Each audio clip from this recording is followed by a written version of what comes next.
Osiris. We want to thank every single one of you guys who's been calling and requesting this next song for so long. And I think we're done now, but you guys kept us #1 on modern rock charts for 11 weeks straight. So thank you. And if you know the words of this next song, sing along.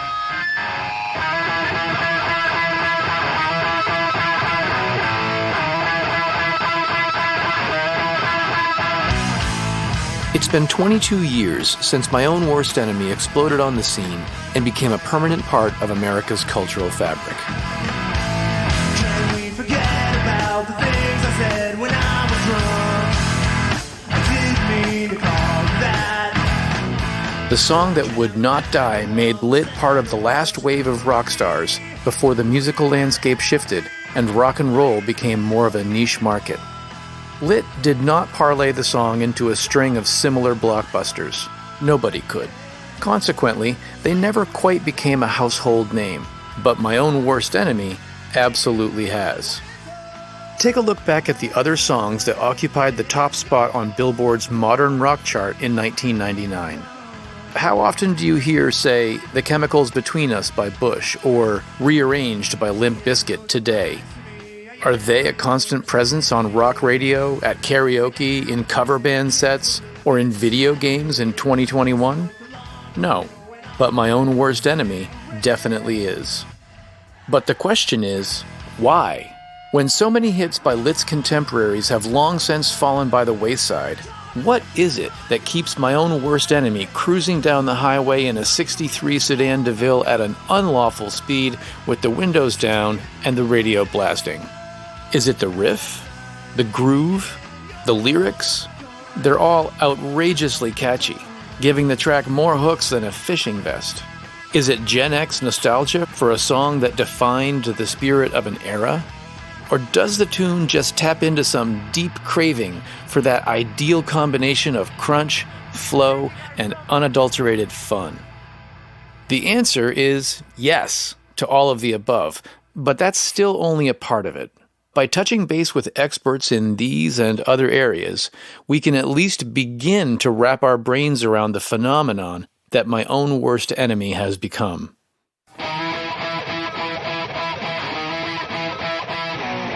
Roundhill Music presents My Own Worst Enemy.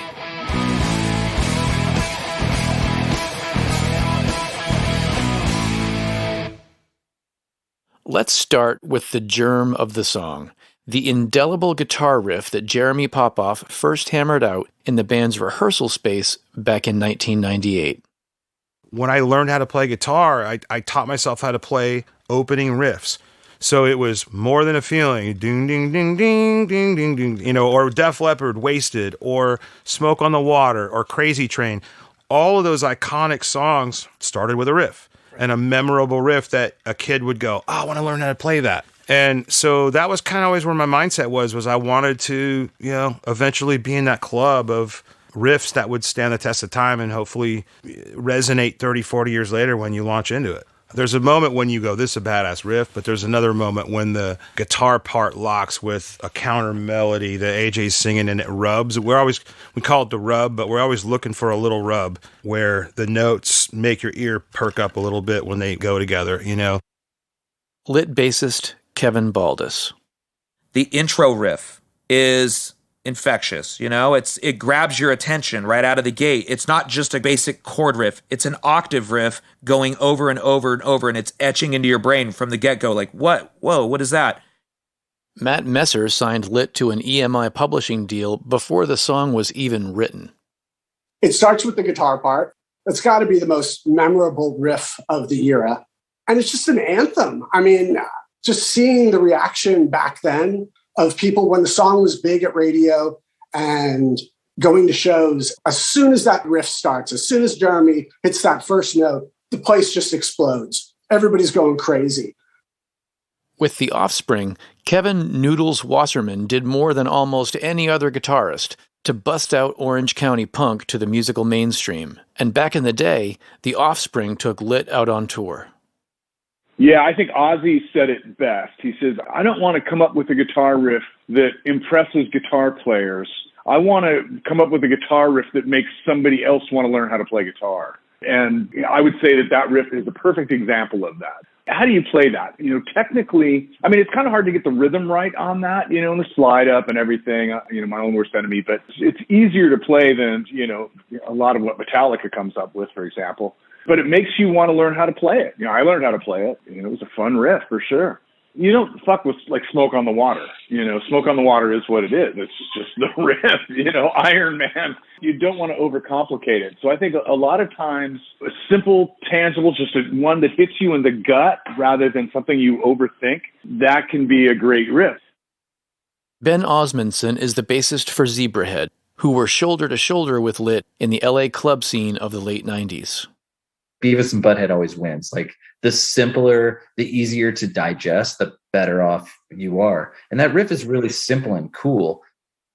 Butch Walker's jaw-dropping production resume includes Lit's 2012 album, The View from the Bottom. It's an immediate guitar riff right from the top. Like the first time you hear the first 5 notes of Sweet Child of Mine, when you're at a party and you hear boo-doo-doo-doo-boo-doo, everybody goes, oh, fuck! It's a reactionary riff. And even though this one is even more simple, 2 notes, that is enough to make people go, oh, holy shit, something's happening. There's a huge reaction right when you hear it. Like, when you hear the beginning of My Sharona, you know immediately what it is. It's definitive. It's badass. It makes you move. Same thing. Let's just go ahead and say it. More so now than even 20 years ago, we have the attention span of a fucking squirrel as society. So if you don't get their attention right away and keep it for 3 minutes, I mean, there's songs that are 1.5 minutes now all over Spotify that are hits. And it's that's very telling of where we're at. Hit songwriter Sam Hollander has written for everybody from Blink-182 to Carole King, and he holds the song up as a model of craftsmanship. The riff was a massive hook. Obviously, it was a time when guitar riffs sort of could do that thing, but this one specifically, from the bar that it drops, you want to hear that re-intro come back in. So that's what they did amazing, is instead of post-chorus, they went right to the riff, and the riff is as big a hook as anything in the song, if not the biggest part. So brilliantly executed in that way. As chair of the songwriting department at Berklee College of Music, a veteran recording artist, and a hit songwriter herself, Bonnie Hayes has an ideal vantage point on what makes a tune tick. Actually, this has 2 guitar hooks, right? If you really start breaking down hit songs over the years, this is present in many, many really popular hit songs where there's a melody or a part that's really identifiable, that's copyrightable, that underlies the vocal melody.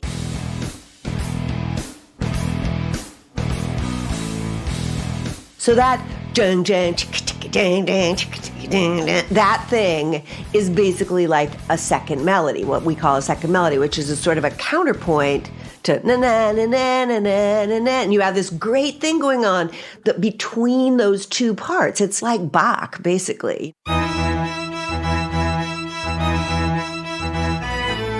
If I wrote out the rhythmic interplay between those 2 things, you'd be tripping. It's very complex. And what it does is it makes our minds really get interested in the way that those 2 patterns are interacting with each other, right? And then they have this other guitar hook, the leading tone thing that's just going up from the major 7 to the 1 in this 16th note pattern. When the vocal isn't happening, that happens with the rhythm guitar hook. So you have an overlay of 2 guitar hooks at the same time, which is what happens at the beginning. It starts with the lead guitar hook, and then the rhythm guitar hook comes in underneath it. So we start with one thing, and we're like, okay, as soon as we get that, the second hook comes in, and now we have to listen to it in relation to something else.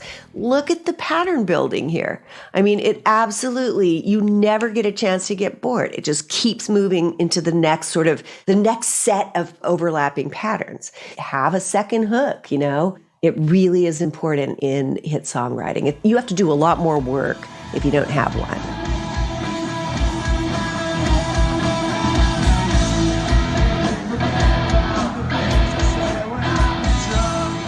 To this day, My Own Worst Enemy remains a staple of cover bands all over America.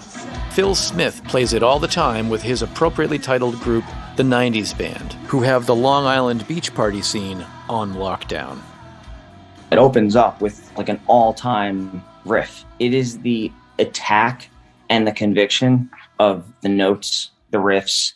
That's not a guitar part that's played half-assed. That guitar part comes in, it's hit hard, it's hit with conviction. John Booker played with indie rockers I Was Totally Destroying It, but is also the guitarist with 120 Minutes, one of the most successful cover bands on the East Coast. My Own Worst Enemy is a standard for them too, and the riff is an iconic one. It is, as far as what the guitar is doing, incredibly simple, which is awesome. That's probably why it works so well in a way, is that the melody is strong and impressive in the choruses especially, but what the guitars are doing are so minimal and so straightforward, and just the rhythm section is just holding it in that lock, that bounciness too. It works, man. Bruce Floor signed Lit to RCA Records and helped get Enemy on the radio. All these years later, he is still struck by the primal power of Jeremy's guitar. That riff comes on and you're just like, oh, fuck, what an anthem, But for all that, without some killer lyrics to rap around, even the greatest riff is just a glorified ringtone.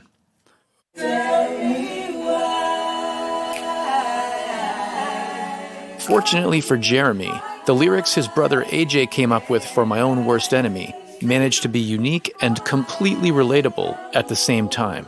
They throw the idea of rhyming right out the window from the start, but they flow so organically that you don't even notice. And instead of explaining how he feels about the scenario that unfolds in the song, AJ just paints the picture and lets you figure it out for yourself. Fortunately, the story is so universal that almost everyone who hears it can find a connection. AJ Popoff.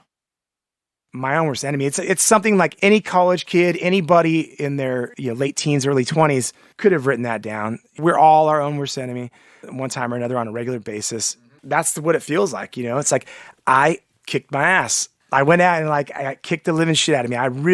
I physically feel like shit. Mentally, I feel guilty. I may have said something and I don't remember what it was, but it was probably not that cool. Regret, but at the same time, not that much, not too much where I'm not going to do it again. I feel like it's something we can all relate to. It's really just about a little bit of regret. And like I said before, waking up to not knowing how out of hand you got the night before, but feeling a little bit guilty and not really knowing, and that sort of that anxiety that you feel, but at the same time, like you're going to do it again. Can we just get past this uncomfortable moment? To me, it feels like the morning after. It's an apology and a celebration all in one, and it's sort of acknowledging that you fucked up, but not saying you're never going to fuck up again. Sorry, not sorry. It's not even that. It's not even a sorry, not sorry. No, just more of like, we'll get through this. Feels like an anthem when you hear it, and it's relatable anthem because everybody has some regret, and everybody wakes up going, "Ah, fuck." It's just the fuck anthem, fuck. Part of the reason so many people are able to connect with My Own Worst Enemy might be the fact that it's coming from a place of complete honesty. The story that unfolds could easily have been a page out of the band's journal. The song content is true. We were rock and rollers. We were into a certain kind of partying. We weren't the guys doing beer bongs and smoking weed at a house party. We were the guys getting poker parties together, real money on the table, and we wanted to be that so bad, in a way. We really gravitated towards that lifestyle, but part of that was drinking, and a lot of it. And people get drunk and they say stupid things and they do stupid things. Car is in the front yard. Yep, that's happened. Came in through the window. That's happened. Leaving a cigarette lit in the ashtray. Dude, all this stuff happened. When the song was written, these were all things that we pulled from because we were doing it every weekend, And typically a phone call is going to be made the next day, dude, or sweetheart, I'm sorry I said that, or dude. In our case, Lit has had its fair share of huge arguments, and we still do, and sometimes they're alcohol fueled, because certain fights that happen wouldn't happen if everybody was just sober, Lit's former manager, Ruta Sepetys, saw the band through the lean times, the crazy times, and beyond. Everything they're writing about, it's not manufactured because, yeah, even if it sounds outlandish, they're writing from their own personal experience, and that's authenticity. And when people hear that, I think so many people can relate to that. Oh, wow, what did I do last night? And, oh, can I erase that? That authenticity, that's what endures. That's what makes a song go from just a song to become someone's personal anthem, where they actually will take ownership of it and say, this is my song. I thought the lyric reeked of honesty. I can call bullshit on something a mile away, and maybe 2/3 of the time I'm right, but I can tell when something feels written or when something really feels just organically truthful to, the narrative. It sort of dripped in some sort of honesty where I was like, man, this dude, like, I could really see his life through the song, and I could connect it to mine and any of my sort of high school failings. And I was riveted, man. The topic is both punk and was popular. Like, think about Blink and all those, like, What's My Age Again? Those songs about just not being able to get it together, And it's sort of funny, but also kind of sad and self-deprecating and, getting in trouble by being an idiot. Music journalist Stephen Hayden. In a way, it unfolds like a lot of country songs do. It's just a person talking about their life and all the things that they've done wrong, and taking responsibility for it in the chorus in a way that is equally angsty and funny. It's a song that I think doesn't take itself too seriously. You're not going to get depressed by it, but it also is a song that is acknowledging all the ways that I think all of us feel about ourselves at some point. It's a song about self-hatred, and I think self-hatred is a common malady affecting probably everyone on the planet, so I think that combination of like relatable pathos and like self-deprecating humor, it just works really well. And it's something that like you hear for the first time and you understand it immediately, and it's catchy and durable enough for you to hear it many, many times before you get sick of it. The verse is super catchy. It's funny. Can we forget about the things I said when I was drunk? I didn't mean to call you that. That's funny. But at the same time, it's an apology. So you're drawn in and you want to hear what he's got to say next. They got the ultimate first line to a song about this. That's the ultimate first line. You didn't like go soft and like make people wonder what's going on till the minute 30 mark when they're out chasing a squirrel. So you kept them, but also you got right to the chorus. The chorus happens like after like 30 seconds of the song being in play. That's huge. Part of the lyric's beauty is the way it defies basic songwriting rules while still touching on a completely familiar feeling. There is no rhyming in this song. You can't even believe it because it's so well written, you don't notice it. He rhymes me with enemy. I wouldn't call it a rhyme. It's an assonance, But basically, that's it. There's no rhyming, which is just incredibly rare. But the thing I noticed first was the title placement. The title only appears twice in the song, and not until the second verse. And then it appears at the end when we overlay that second verse over the chorus chords and arrangement, right? That's the only place it happens. So I love that they did that. That is daring title placement, and it's very punky too. It's like, do I have to say it over and over again, or will 2 times be enough? Right? Like, the subtext of it is so like, oh my God, if you can't remember it after I say it twice, give up, So we get through a whole verse and chorus without kind of being able to detect what the point of the song is, right? But it somehow doesn't matter because it's such a pleasure to listen to it, Media research consultant Jay Naklis follows the through line that connects listeners to the song to this day. Why did it resonate with young people initially? That's part of it. This is a song that's like, whoa, I'm going to go out and get drunk and I'm going to party. And why do people react to it in bars today? Well, the same reason. And now you have all these different things that are in play that weren't in play then too, that can really boost it. Part of it is nostalgia, and then part of it is a resurgence. Let's dig down deeper though. Beneath all the riffs, the lyrics, and the other top-level attractions, My Own Worst Enemy communicates on the most primal and essential level, with the engine that's driven every great rock and roll tune since day one. the beat. To this day, whenever that big bouncing groove leaps out of the track, people jump.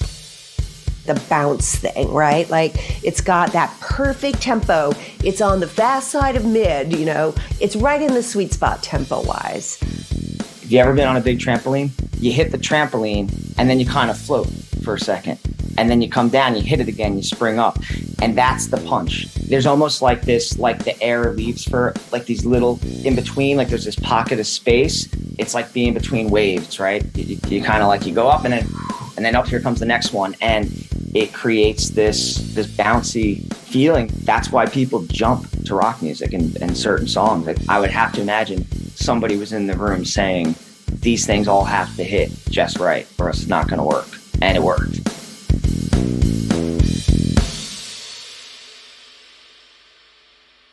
We've looked at some of the ingredients that went into the song, but what really made My Own Worst Enemy such a huge, time-defying hit? When a song becomes evergreen, how much of that has to do with what the artist puts into it as opposed to what happens once it's out there in the world? My Own Worst Enemy is such an incredible study in the combining of energies and also the anatomy of a hit. What does it take to write a hit? But then, what does it take to write a hit that endures? Why does a song endure? Well, I think anybody that's worked in the business knows that there's so many different elements that go into a song being a hit. Obviously, the song is number one. Timing and luck and being in the right environment with the right people, all those things come into play. Are you a priority at the label? Are they excited about it? Are they focused on it? And not just one person, but is radio hearing it? Is marketing getting it? Are the heads of the company, do they have some other agenda where they're, oh, no, this is the band we're pushing and not that band? There's so many elements. We all have records that we love where you're like, man, I can't believe this record wasn't huge.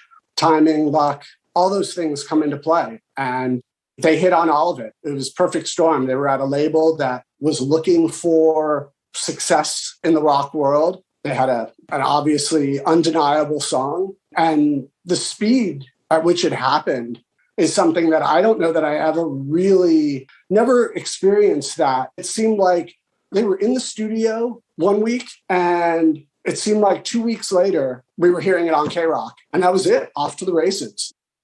There's so many millions of like good bands and great songwriters. And it's like, how did you get in the spot where the right person heard it? That right person heard it and pushed it to the right person. And then all of a sudden some record label believed in it. And then some radio station believed in it. It's like, there's so much luck involved. Luck may be essential to having a hit song, but to craft one that lasts, you need something more. You need the kind of master craftsmanship that Lit built in those 10 long years of slogging and shedding that led up to My Own Worst Enemy. Without that, the song could never have happened. What it means is that when the lightning comes, you're ready. You're not going to get in the way. You're not going to start overthinking it, putting all these fancy chords in it, like writing extra lines of lyric that don't need to be in there. You're not going to do the things that inexperienced songwriters do when they get a great idea. And they ruin the song when they do it. People who are used to writing songs know that when lightning happens, when you get an idea like that and guys are messing around in a riff and it comes together, you get out of the way, but your technique is still there, right? Mastery is always about this. It's always about building skills. Most people who are playing in bands, who are out playing for people, who are making records, they're building those skills. They're teaching themselves how to get better, how to get out of the way when a great idea comes down the pike, you know? They couldn't have had this hit record without the suffering that preceded it. You can't write those songs on that record and not have a healthy knowledge of pop music.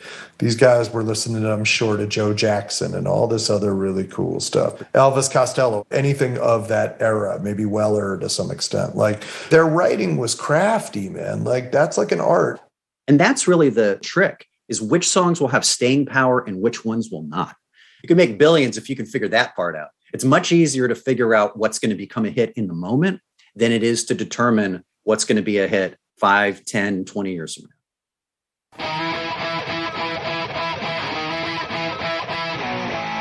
After a break, My Own Worst Enemy takes on new life and embeds itself in American pop culture.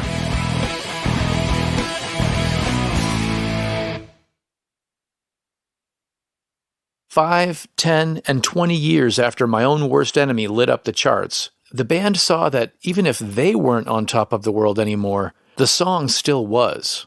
As the road for rock bands became tougher and Lit's brand of punky power pop became a harder sell for the mainstream, the undying appeal of My Own Worst Enemy was like a cross between their golden ticket and a get-out-of-jail-free card. As the 2000s gave way to the 2010s and beyond, people still wanted to hear and see Lit, and like it or not, that song had a lot to do with it. I mean, that song gets played more today than it did then. So it's provided us the luxury of being much more selective in our careers, who we work with, who we write with, who Not produces, to be desperate. who mixes. We've never had to act out of desperation. We've always acted out of a place of, inspiration, passion. Like 8 years ago, I don't know if it would be cool to say that I love Lit or that A Place in the Sun was the first record I ever bought. Today, it's happening more and more frequently in bands that we love and respect, and they're like proud of it. They're like, dude, that's the first fucking riff I ever learned how to play on guitar. Dude, A Place in the Sun was the first album my mom ever bought me, at Kmart. And it's like, holy shit. But you wouldn't have said that to me 10 years ago. But it's like cool again now. If we would have talked to you about this song a year after it came out, we'd be like, yeah, this is like crazy. We never would have thought that we would have had a hit song. 5 years after that, we'd have been like, holy shit. This song's still getting played? Like, that's insane. How awesome. 15 years later, we might be like, we feel pretty lucky that, like radio still wants to play. It's gone through like these tiers of like, all right, this is getting kind of crazy. And now we're at that point, we're past the 20-year mark, and we're like, if it didn't get kicked off the Billboard charts and it was still able to chart, like the song would still be showing up. Now it's to the point where like, God damn, that's a blessing. Like, we're beyond lucky because, we go back to the story of how this all came about. We literally are just punks from Anaheim that just wrote this song in a freaking warehouse. And it's not like reinventing the wheel or anything. It's just this phenomenal thing. Like how is it still being played? But it's cool. We love that people love it. And it's so fucking amazing. We're still not tired of playing it. It's done nothing but good things for us. And honestly, like to this day, it's that moment is epic.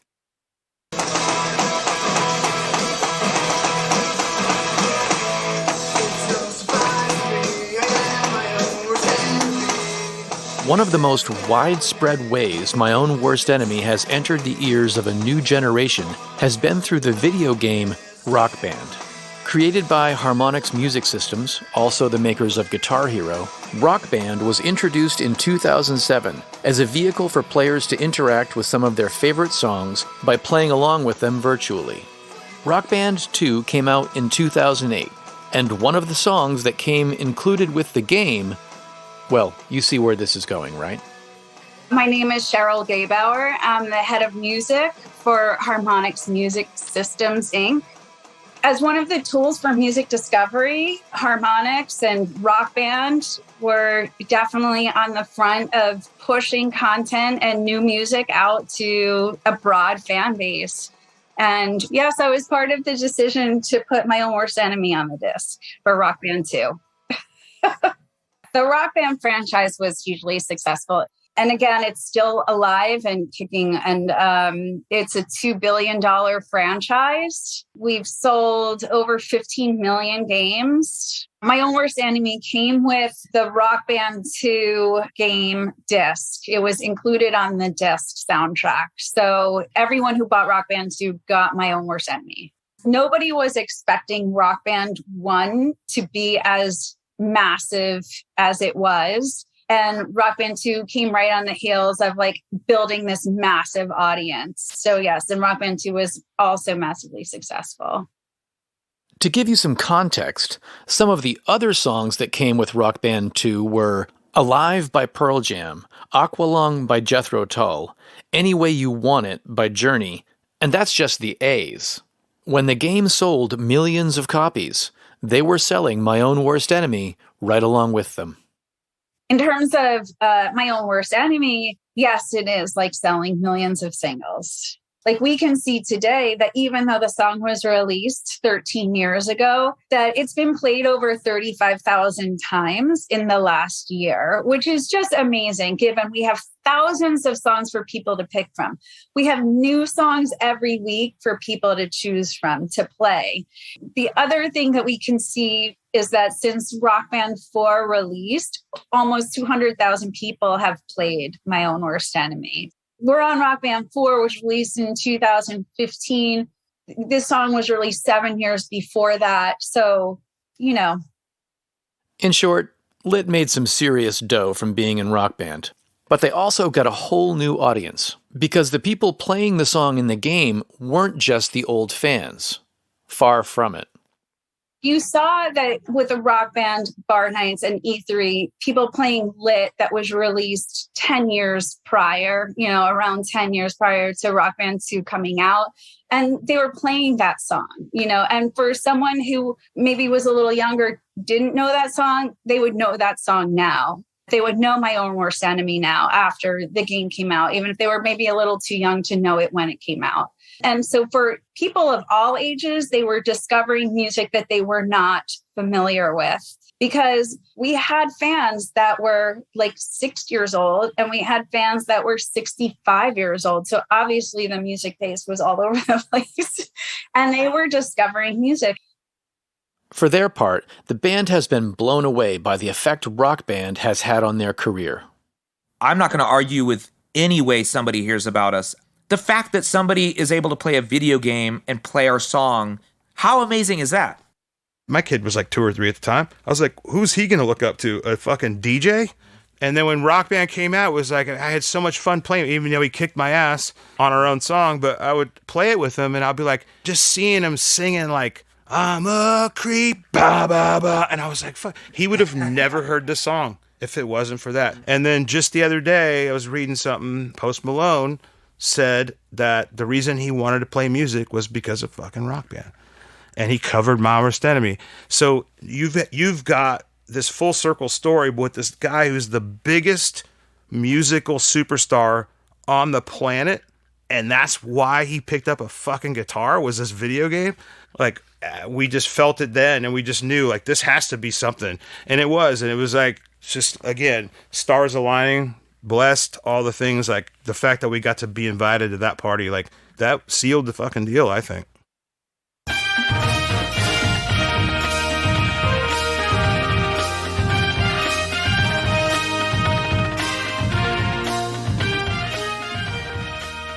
Having one of the world's biggest multi-platinum megastars cover the song is only part of the story when it comes to cover versions of My Own Worst Enemy. Over the years, it's been performed and recorded in almost every conceivable way. Naturally, there have been plenty of straight-ahead rock versions by bands like Get Scared, Home for the Day, and Sucker Punch. But there's also the gentle acoustic cover by Ryan Fine and Lance Allen. Please tell me why my car is in the front yard and I'm sleeping with my clothes on. The acoustic guitar instrumental version by Barracuda Sound.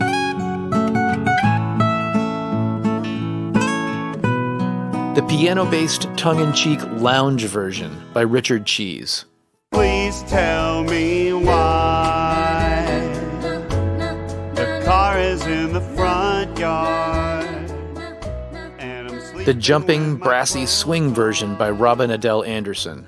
I came in through the window last night in your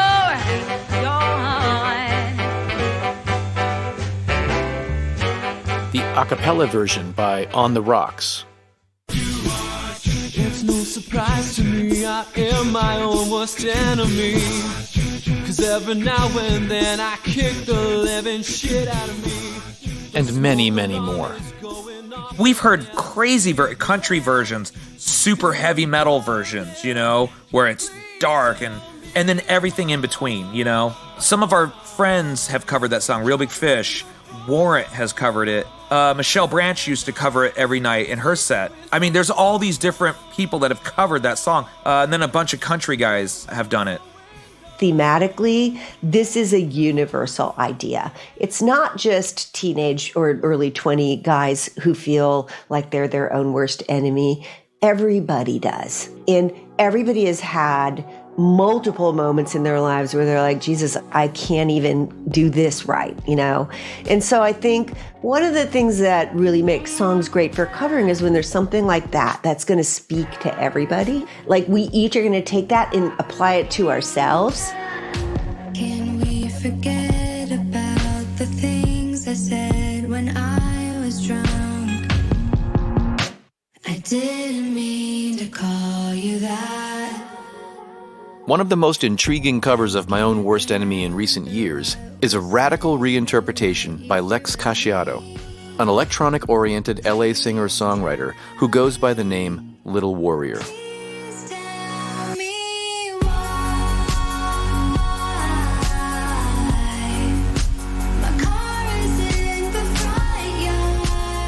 She would have been in 8th grade when Lit's version first came out. Vibe-wise, the version she released as a single in 2018 is the polar opposite of the original. It's a slow, moody electronic track with a dark trip-hop feel that brings out a whole different side of the song.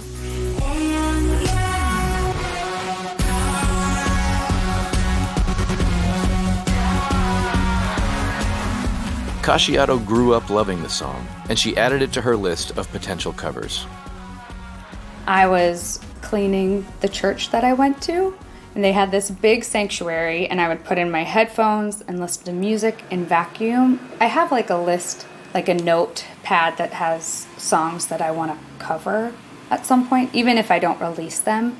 And so I think I had just looked at my notepad at that point, and Lit's My Own Worst Enemy was up there. And so one night after cleaning, they have a piano on stage. So I would just sit down at the piano and play like after every shift. The cover started just sitting at the piano and like playing some chords. And I don't know if the chords I was playing reminded me of it, but then I looked up the lyrics just to make sure I had them right. And I started playing on piano this really sad, sullen version of "It's no surprise to me, I am my own worst enemy." And I'm also kind of obsessed with having a song that is recognizable, but kind of flipping it very much on its head. So I was like, let's see if I can make this song like sad, because it's like the words are very intense and deep. Like, it's no surprise to me I am my own worst enemy. Like, that's like, we've all been there, we've all felt that. And so I just wanted to make like a really sad version, and so that's kind of how it started. To her surprise, she soon discovered that Lit loved her version too.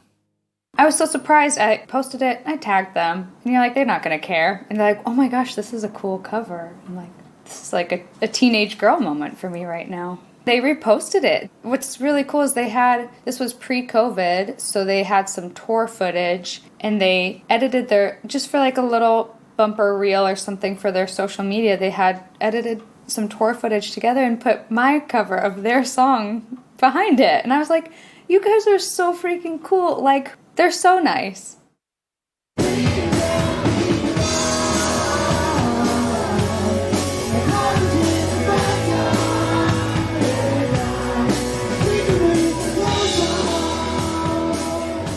For everyone who recorded their own version of My Own Worst Enemy through the years, there are probably 100 more playing it for crowds at bars, weddings, and every other kind of event where a rocking cover band can be found. Phil Smith. We've played hundreds and hundreds of shows, and that's the song that I don't think has ever not been in the set list. It's in the set list, guaranteed every single show. It's always in the set at the point that I predict is going to be when the most possible people are there. Not too early, not too late, and right when we need to turn the volume up to 11. Once we hit My Own Worst Enemy, the energy's up now. Every song after that has transformed. That's the song that if anybody wasn't feeling it, that's the song where they are now in. They're paying attention. And I mean, you could pretty much take any moderately high energy song and play it right after that. And if you don't give them a second to breathe and you just go right off the last note of My Own Worst Enemy into almost anything, I mean, we could probably play a rock version of Twinkle, Twinkle, Little Star right after My Own Worst Enemy. and they're in. They're like, this is the coolest thing we've ever heard. We're ready to go. Probably weekly or every other week, I get a text from somebody in the US at a bar, and some band is playing it, and sometimes it's awesome and the crowd's going nuts, and sometimes it's some dude sitting on a stool and there's nobody there and he's just playing My Worst Enemy. I've seen it all, man. I've seen people play My Worst Enemy better than we've played it. Like, wow, what did they do? That's awesome, you know? But we have been told a million times by people in cover bands that they will hit a lull in their cover band set and they're not nailing it with the crowd.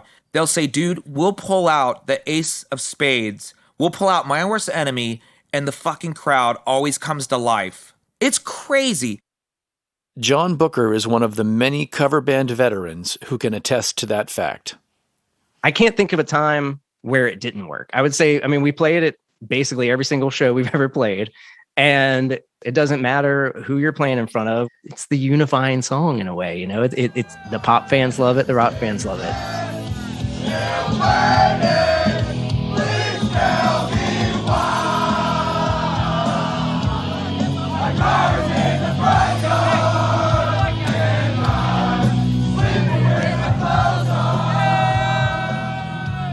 Even when there's no band at all, people still go crazy for the song whenever it gets belted out at their local karaoke bar. My Own Worst Enemy has been a karaoke classic for as long as it's been a cover band standard. J.J. Brent, the director of entertainment at Wannabe's Karaoke in Nashville, sees it firsthand again and again. There's one thing that I've noticed over the years with My Own Worst Enemy, more so than most any other songs, every last person from the front to the back of the room is singing that song because everybody knows every freaking word. There aren't a whole lot of songs that people know absolutely every word and sing it with vigor. You know, it's literally watching something go viral in a room and it takes over everyone.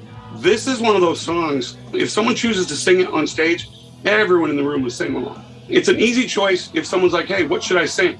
Get up there and sing that and the whole crowd will help you. And sometimes they're louder than the person on stage. They're louder than what's coming out of the system. And just like the song's video game stats in Rock Band, My Own Worst Enemy's numbers on the karaoke scene are staggering, especially for a song that's been around for more than 2 decades. My Own Worst Enemy by Lit is at number 37 for the most requested songs to sing at Wannabe's for the last 12 years. Out of 87,000 some odd songs.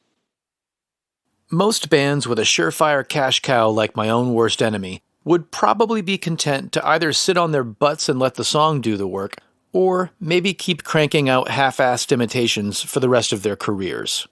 But Lit has never been big on taking the easy way out. Even if the direction they chose didn't lead to the biggest possible payday, they never quit exploring and maturing as musicians and songwriters. We're pushing it to the red,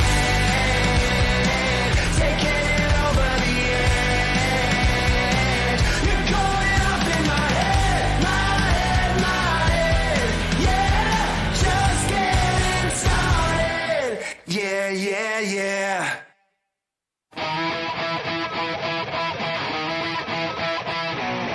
Next on My Own Worst Enemy, the song that started it all becomes the compass that leads the band through triumph, tragedy, and rebirth, and ultimately to producing some of their strongest work ever.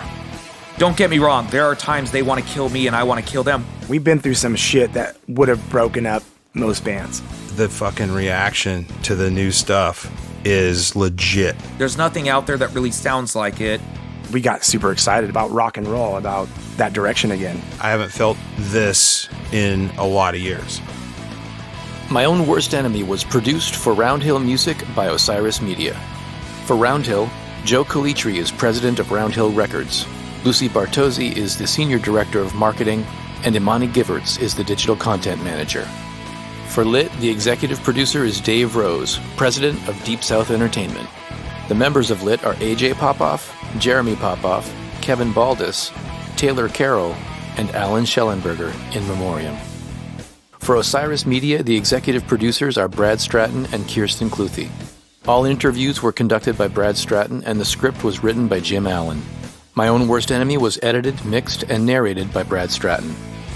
To learn more about Lit and receive news and updates about their upcoming album and live appearances, please follow them on Facebook and Instagram at LitBandOfficial or on their website, litband.com.